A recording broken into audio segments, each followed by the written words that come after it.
Ընդամենը մի քանի օր առաջ հաղորդավարուհի դերասանուհի Նազնի Հովհաննիսյանն իր ֆեյսբուքյան էջում հոլովակով հանդես եկավ, որտեղ ինքը հղի կնոջ կարգավիճակում է։ Թեպետ դերասանուհին իր հրապարակմանը կից գրել է, որ սա պարզապես կերպար է, իրական չէ եւ իր կյանքի հետ որևէ կապ չունի, այնուամենայնիվ համացանցի օգտատերերը շտապում են քննարկումներ սկսել այն մասին, թե ումից է հղի Նազենի Հովհաննիսյանը, ով է նրա երեխայի հայրը եւ այդպես շարունակ։ Որոշ օգտատերեր շարունակում են ենթադրել, որ դերասանուհին հնարավոր է գաղտնի է պահել իր անձնական կյանքը եւ այսպիսով այս կերպարի միջոցով էլ փորձում է հանրային դարձնել այն ամենը, ինչ տեղի է ունենում իր կյանքում։ Այնուամենայնիվ երեկ հենց Նազենի Հովհաննիսյանը ինստագրամյան հարթակում հանդես եկավ մի քանի հրապարակումներով եւ այդպիսով փաստելով, որ իր կազմվածքում որևէ փոփոխություն չկա, ինքը երեխայի չի սպասում եւ իսկապես այս կադրերը նկարահանման հրապարակից են եւ նրա հետ որևէ առնչություն չունեն։ Նազենի Հովհաննիսյանն անդրադարձել է Նիկոլ Փաշինյանի սկանդալային ու ոչ կոռեկտ գրառմանը, ինստագրամյան իր էջի սթորի բաժնում նշելով. Խնդիրն այն է, որ չմարդն ու չհայը դեռ օրակարգ է ստեղծվում, դեռ կա, ղեկավարում է, ու մի բան էլ ամեն օր նոր օրակարգ է ստեղծվում, որ բոլորը միաբերան քննարկեն, փոխարենը միասնական ուժերով վերջնական լուծում տան։ Նշենք, որ վարչապետ Նիկոլ Փաշինյանը շարունակում է թիրախավորել եկեղեցին։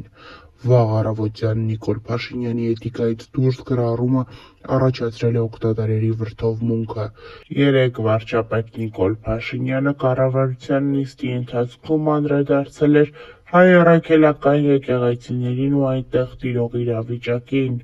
Վարչապետը հայ առաքելական եկեղեցին համեմատել էր Չուլանի հետ, որտեղ ավելորդ իրերն են դնում եկեղեցու սպասավորները։ Վարչապետի ելույթը քննադատությունների ալիք էր բարձրացնել, ինչից հետո վերջինս որոշել է ֆեյսբուքյան հարթակում ևս գրառումներով հանդես գալ։ Չուլանացված, ով որտեղ ինչ ոչ պետքական ապրանք ունի, մեկ էլ գնում ես տենում ես, ասենք ինչ որ ավելացած մետլախ, պարկով ցեմենտ, ապալովկի հին կտորներ, ասենք մտնում ես մարդը ինչի համար է եկեղեցի մտնում է ինչ-որ հոգևոր հաղորդակցության ունենալու, չէ՞։ Մեկ էլ մտնում ես նայում ես այդտեղ աղբալցրած, այնտեղ ինչ-որ մեկի հին շորերն են, այնտեղ մեկը կոշիկներն ա դրել, այնտեղ մեկը իր հին կռավատնա վերը դրել։ Բայց ո՞նց կարելի է ասենց էլի, այսքան ինչքան կարելի է այսքան կեղծ լինել, հարգելի ներկաներ, ինչքան կարելի է ինչքան կարելի է այդքան խոսել սրբության մասին ու այդքան արտասուրբ լնել, ինչքան կարելի է ոտի տակ տալ սրբությունները։ Ես պահանջում եմ, որ այնտեղ ստանդարտներ դրեք։ Չի կարա մեկը իր հին կոշիկները տանի եկեղեցուն պահի։ Ասենք 7-րդ դարի, 9-րդ դարի, 11-րդ դարի եկեղեցում տանի իր հին բաները պահի։ Կամ միջոցառումներ են անում, շատ լավ, ոչ մեկ դեմ չի։ Հարիսա են քեպում, մատաղ ենք անում, էս ենք անում, են ենք անում, շատ լավ, հետևներից թող մաքրեն։ Դա իմ որպես հոգևոր զգացմունքներ ունեցող մարդու եւ համոզված եմ բազմաթիվ մարդկանց ինձ վիրավորում է։ Այս ելույթին կոպիտ արձագանք էր տվել Բագրատ Սրբազանը։ Նիկոլ Փաշինյանը փորձել է պաշտպանվել ֆեյսբուքյան հարթակում հետևյալ կերպ. Սրբազան, գնա շարունակիր քեռուդ կնգան դոմփել, ինձ հետ ինչ գործ ունես։ Վարչապետի այս գրառումը լի է տարատեսակ մեկնաբանություններով, մարդկային կերպարանքով չարիք, Աստված իմ փրկյազ մեզի չարեն, սա աշխարհի վերջն է, տնով տեղով անդաստիարակ են, ախր դու ով դարձար, որ երկիր ղեկավարես։ Այսպիսի մեկնաբանություններ են գնում վարչապետ Նիկոլ Փաշինյանի հրապարակմանը կից։ Սա երիք չէ, Նիկոլ Փաշինյանը հաջորդիվ կրկին հրապարակում է կատարել։ Անհրաժեշտ է առերեսվել այն հարցին, թե մեր եպիսկոպոսաց դասից քանի հոգի է հավատարիմ կուսակրոնության ուխտին։ Այս հրապարակումը ևս լի է մի շարք մեկնաբանություններով։ Ձեր հետ նորմալ է սաղ։ Դուք ձեզ հակասում եք, համ գրում եք սրբազան,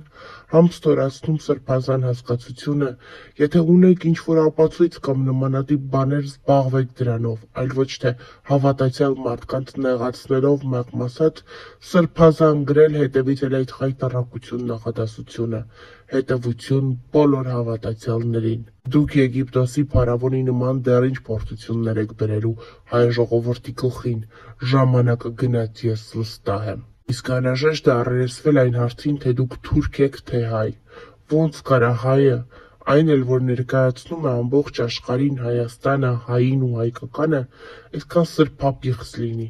ատի այսքան կրոնն ու հայկական ամենարժեք, ազգովի գետինն ենք մտնում, քո ու քո ընտանիքի փոխարեն, երկրի ղեկավար ես, ոչ թե լրագրող։ Լավ ես, ժողովուրդը միթե չի տեսնում իրականությունը։ Լավ կլինի փորձես հասկանալ, երկրի ղեկավարներից քանիսն են թրքամետ, հայատյաց, քանիսն են հրճվում Էրդողանին տեսնելիս, քանիսն են հայրենիք նվիրում, գերիներին տարիներով թշնամու մոտ պահում, քանիսն են այնքան ճղճին, որ Աստծո սպասավորի մասին նման կերպ արտահայտվեն։ Դու դավաճան էլ չես, դու թուրք ես։ Այսպիսի մեկնաբանություններ են գնում Նիկոլ Փաշինյանի հրապարակումներին կից։ Նիկոլ Փաշինյանը հաջորդ թիվ գրում է. ոմանց ուզել է, որ ես պաշտոնապես ամուսնացած չեմ, մեր հոգևոր վերնախավի կեսը նույն վիճակում է, ու դա ոմանց չի ուզում։ Նիկոլ Փաշինյանի հետևյալ գրառումը ծաղրուց անանքի է վերածվել ֆեյսբուքյան հարթակում, մարդիկ գրում են տեղերը ուր ա, մեկը չկա հեռախոսը վերցնի ես մարդու ձեռքից, ճիշտը կիսա, բայց լուսամուտներն ա, մի լավ աղջիկ ճարենք պսակենք ձեզ։ Հասկանում եմ, որ պարապ եք, երկրում խնդիր չկա, որ հասել եք այս թեմային, ուղղակի խնդիրն այն է, որ ի տարբերություն հոգևորականների, եթե անգամ այդպիսիք կան, մենք ենք վճարում ձեր սիրուհու ծախսերն ու ցոփ ու շվայտ կյանքը, այս խայտառակ էջն էլ կփակենք, ձեզ բան չմնաց։ Սրա հրապարակումները կիսաբաց լուսամուտների թեմայից ա, իրար հայհոյեք, իրար քննադատեք ու մի ամանից լապ կերեք, բայց ամենակարևորը հարևաններին ծիծաղեցրեք մեր վրա։ Ու վերջում մենք ենք պատասխան տալիս ձեր արածների համար։ Ցանկացած պետական գույք պետք է գնանշվի, որ մարդիկ հասկանան, որ դա արժեք ունի, որ ամեն ինչը ունի իր ծախսը, իր գինը, եւ կառավարման մեթոդի առումով մենք էլ պետք է հասկանանք, որը ինչ արժի։ Մենք ասում ենք, դե օրինակ Լիտվայում կրթության վրա ծախսվում է հնայի այսինչ տոկոսը։ Եվ մենք ասում ենք, դե եկեք բյուջեն մեծացնենք։ Մերը դրա կեսն է կամ դրա 10%-ն է կամ դրա 5%-ն է։ Բայց հիմա որ հետ գնանք ուսումնասիրենք կառուցվածքը, կարող է պարզվել հնայի այդ տարբերվող տոկոսի 70%-ը հենց շենքերի վարձակալության գումարն է։ Ու մենք անընդհատ չենք կարողանում քաղաքականություն վարենք։ Անընդհատ մեր վիճակագրությունները դեֆորմացված են։ Կներեք, զարգացած երկրներում տենց տող չկա, որի դեմը գրած լինի